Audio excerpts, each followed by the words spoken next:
Momento Insight, à luz da palavra com Gustavo Reis. Insight na língua inglesa é a capacidade de entender verdades escondidas. No Momento Insight de hoje nós iremos falar a respeito da Arca de Noé. Iremos desvendar as verdades escondidas à luz da palavra de Deus sobre a Arca. Vamos abrir a palavra de Deus para desvendarmos o insight à luz da palavra que está em Gênesis 6, a partir do versículo 8. Vamos ler. Noé, porém, achou graça aos olhos do Senhor. Então disse Deus a Noé: o fim de toda a carne é vindo perante a minha face, porque a terra está cheia de violência, e eis que o desfarei com a terra. Faze para ti uma arca da madeira de gófer. Farás compartimentos na arca e a betumarás por dentro e por fora com betume. E desta maneira farás de 300 côvados o comprimento da arca, e de 50 côvados a sua largura, e de 30 côvados a sua altura. Farás na arca uma janela, e de 1 côvado a acabarás em cima, e a porta da arca porás ao seu lado. Far-lhe-ás andares baixos, segundos e terceiros. Porque eis que eu trago um dilúvio de água sobre a terra, para desfazer toda a carne em que há espírito de vida debaixo dos céus. Tudo que há na terra expirará. Mas contigo estabelecerei o meu pacto, e entrarás na arca tu e os teus filhos e a tua mulher, e as mulheres de teus filhos contigo até aqui.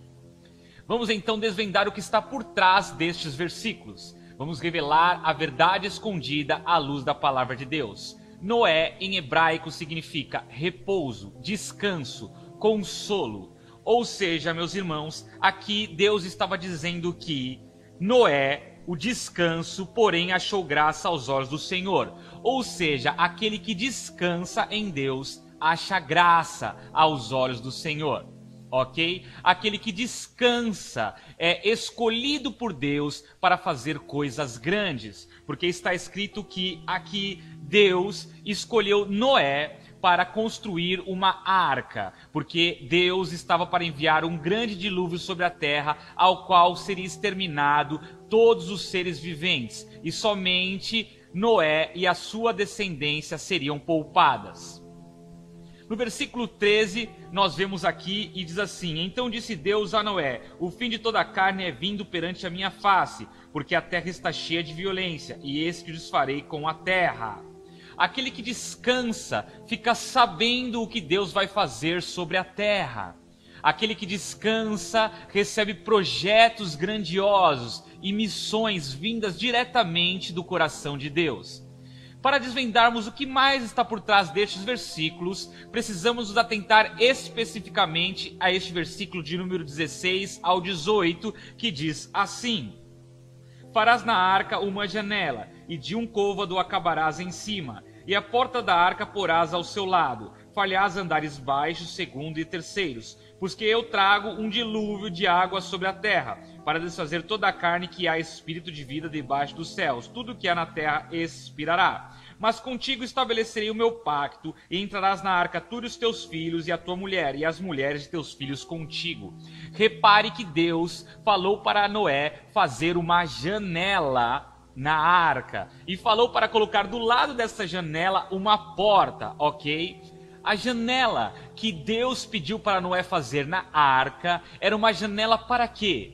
Para que Noé e sua família pudessem olhar para o céu, que era de onde viria o socorro deles, ok? Então a janela é para que nós possamos olhar para Deus. E Deus também pediu para que Noé colocasse uma porta na arca. E quem é esta porta? Esta porta é Jesus Cristo de Nazaré. Porque a palavra de Deus diz em João 10, versículo 9: eu sou a porta, se alguém entrar por mim, salvar-se-á, e entrará e sairá e achará pastagens. Ou seja, Jesus Cristo de Nazaré dizendo neste versículo que Ele é a porta. Então, Deus pediu para que Noé colocasse uma porta na arca. A porta é para que nós possamos chegar a Deus. E a palavra de Deus diz que somente aquele que ora para Jesus Cristo de Nazaré consegue chegar ao Pai. Eu sou o caminho, a verdade e a vida, e ninguém vai ao Pai senão por mim. Ou seja, Jesus Cristo de Nazaré é a porta da arca. aquele que descansa em Deus recebe o pacto e a sua família entra no barco. Ou seja, Noé significa em hebraico descanso, e aquele que descansa em Deus recebe um pacto, e este pacto é que ele e a sua família entraria no barco, como está aqui a partir do versículo 17, porque eis que eu trago um dilúvio de água sobre a terra, para desfazer toda a carne que há espírito de vida debaixo dos céus. Tudo que há na terra expirará, mas contigo estabelecerei o meu pacto. E entrarás na arca, tu e os teus filhos, e a tua mulher e as mulheres dos teus filhos contigo. Por isso eu te digo, meu irmão, se você descansar no Senhor, Ele fará um pacto contigo, e você e a sua descendência, os seus familiares, os seus pais, entrarão contigo nesta arca. Ok? No versículo 21 diz assim: e tu toma para ti de toda a comida que se come e ajunta para ti, e te será por mantimento para ti e para eles. Ou seja, para que nós possamos nos conservar vivos e a nossa descendência, os nossos familiares e quem mais quiser entrar no barco vivos, nós precisamos juntar comida. E quando a gente aprende a juntar comida, Deus nos usa para alimentar uma multidão, ok?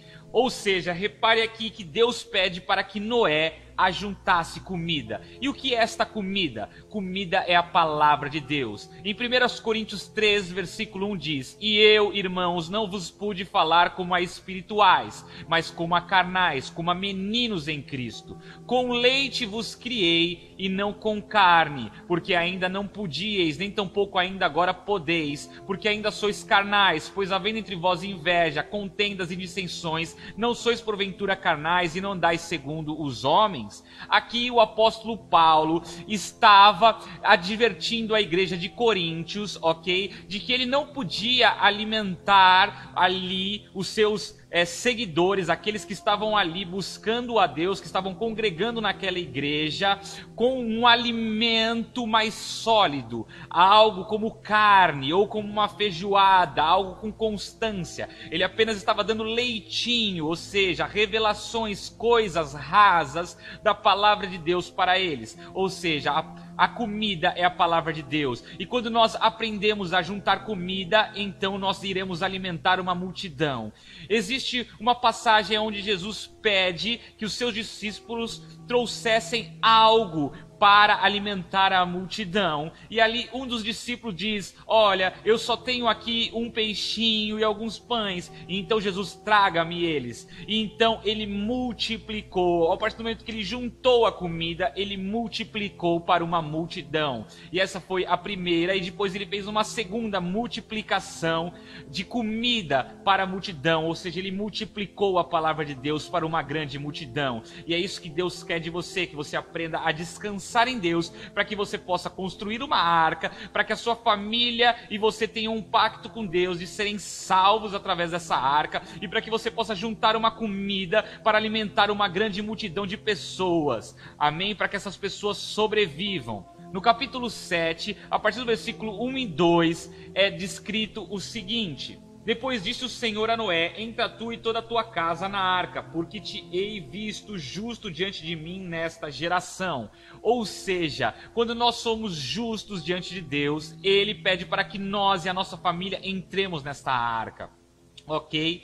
Porém, aqui a partir do versículo 2 também diz: de todo animal limpo tomarás para ti 7 e 7, macho e sua fêmea. Mas dos animais que não são limpos, 2, o macho e a fêmea também entrarão na arca. Ou seja, Deus chama aqueles que são justos, aqueles que são ímpios e aqueles que não são limpos para entrar na arca de Deus. Deus quer que você, mesmo sujo, entre na igreja de Jesus Cristo de Nazaré, entre neste barco, entre no reino dos céus, entre nos céus, seja salvo. E a palavra de Deus diz: venha como estás. E aqui Deus dá uma ordem explícita para que Noé colocasse a sua família dentro do barco. Meu irmão, minha irmã, você tem investido tempo na sua família? Você tem tentado fazer com que eles aprendam os caminhos do Senhor? Você tem convidado a eles para estar contigo, para ir à igreja? Por isso faça, meu irmão, convida a tua família, coloque a tua família no barco, amém? Em nome de Jesus.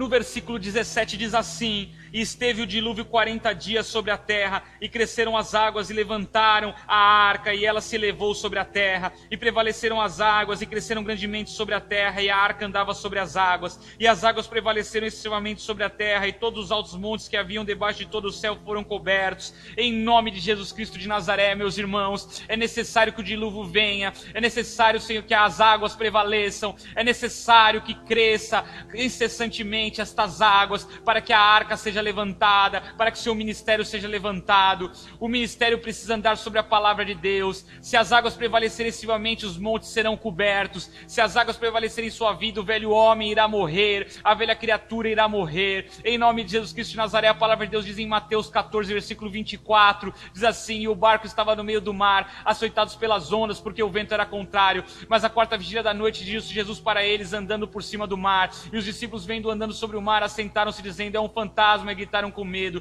Jesus, porém, lhes falou logo, dizendo: tem de bom ânimo, sou eu, não temais. Respondeu-lhe Pedro, dizendo: Senhor, se és tu, manda-me ter contigo sobre as águas. Ou seja, meus irmãos, é necessário que você ande sobre as águas. Deus virá ao seu encontro, ao encontro do barco, mas também é necessário que você saia do barco. É necessário que você vá para as ruas, para pregar a palavra de Deus, para falar do amor de Deus para as pessoas. É necessário que você saia do barco em nome de Jesus Cristo de Nazaré. Em Isaías 45:2 diz: eu irei adiante de você e aplanei os montes, derrubarei as portas de bronze e recuperei as trancas de ferro. Esse é o tempo que Deus virá com restituição. Deus aplanará os montes, Deus derrubará as portas de bronze e romperá as trancas de ferro que estavam te prendendo no passado, no velho homem.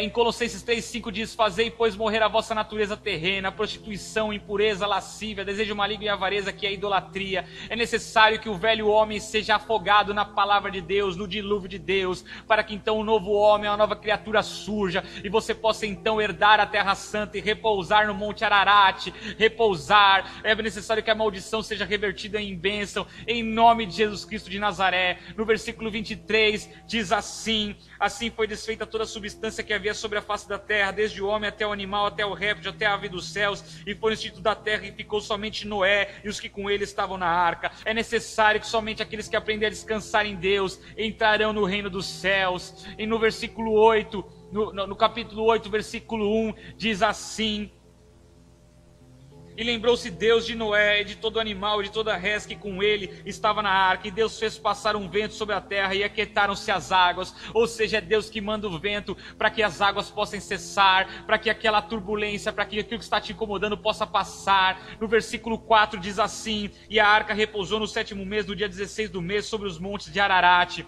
Ararat em hebraico significa maldição revertida, terra santa. É necessário que o dilúvio venha para que você possa então repousar na terra santa, para que a maldição seja revertida em bênção. É necessário que o dilúvio venha e que você aprenda a descansar em Deus.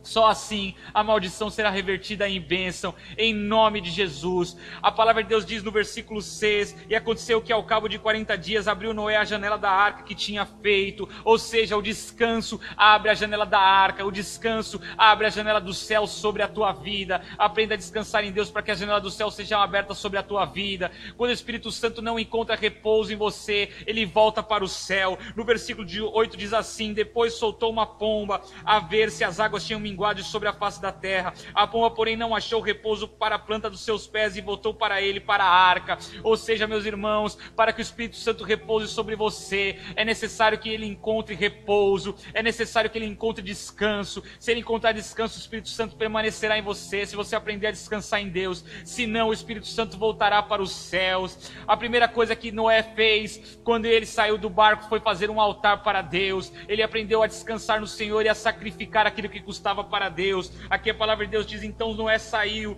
e seus filhos e sua mulher do barco, todo animal, todo réptil, ave, tudo que se movia sobre a terra, conforme as suas famílias, saiu para fora da arca. E edificou Noé um altar ao Senhor, e tomou de todo animal limpo e de toda ave limpa, ofereceu o local sobre o altar. E então ali a maldição parou, porque a palavra de Deus diz que no seu coração Deus falou: não tornarei mais a amaldiçoar a terra. Ou seja, quando nós fazemos um altar, quando nós somos o altar de Deus e nós deixamos transbordar as águas águas, transbordar a palavra de Deus, fluindo fontes de águas vivas do nosso interior, para cobrir toda a terra. Então, meus irmãos, a maldição cessa, para de vir a maldição sobre as nossas vidas. Receba o Momento Insight de hoje, a verdade escondida na Arca de Noé. É isso aí, até o próximo Momento Insight. Fiquem com Deus.